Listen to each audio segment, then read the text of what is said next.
Alors, pour la question 3, déterminer un pH pour optimiser cette séparation. Le pH qui paraît le plus idéal pour optimiser la séparation, on a pour la troisième question, le pH est égal à 6. Par rapport à ces trois valeurs de pH. Au niveau de la question 4, il nous pose la question, ces trois peptides sont le résultat de la dégradation enzymatique d'une chaîne.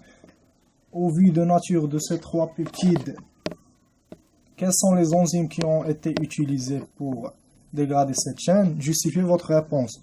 Comme nous voyons ici, pour connaître et pour résoudre ce genre de questions, nous devons avoir une connaissance au niveau des différentes protéases et différentes enzymes utilisées au niveau de la dégradation séquentielle.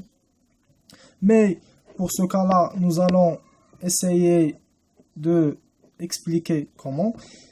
Vous devez savoir que pour la trypsine coupe après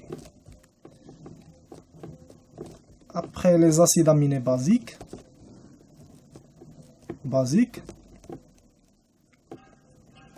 qui sont lysine et l'arginine.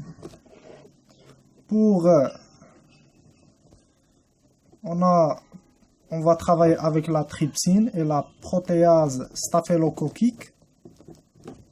Staphylococcique, ça vient de la bactérie de Staphylococcus. Le protéase Staphylococcus coupe après les acides aminés acides, comme nous connaissons l'aspartique et le glutamique. Ici, au niveau de la séquence, si nous faisons une remarque, nous allons voir, comme nous avons dit, que la trypsine coupe après les acides aminés basiques. Nous allons voir que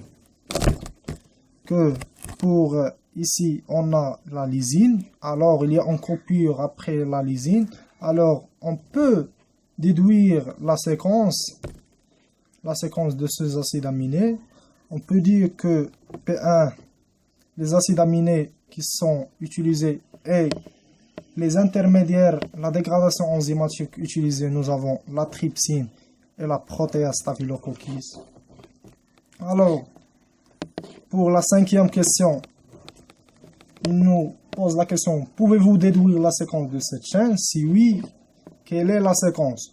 Pour cette chaîne, on peut déduire la séquence comme nous avons les composants qui ont fait la dégradation enzymatique. Pour cela, on peut y avoir P1, P2, P3. Pour P1, on a depuis l'histidine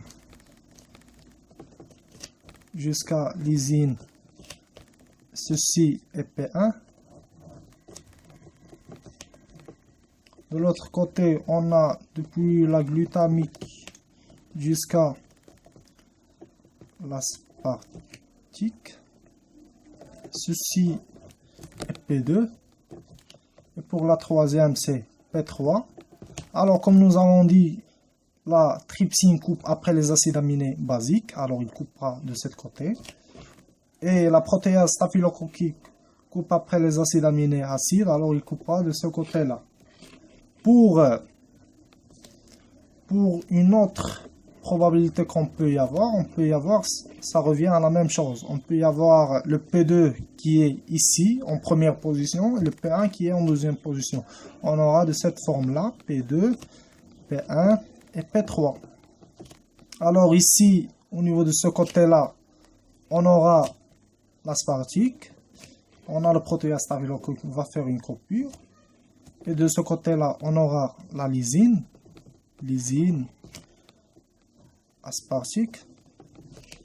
Pour la lysine, la trypsine va couper après les acides aminés basiques et on aura la même chose. Alors, merci pour votre attention et à une autre vidéo, Inch'Allah.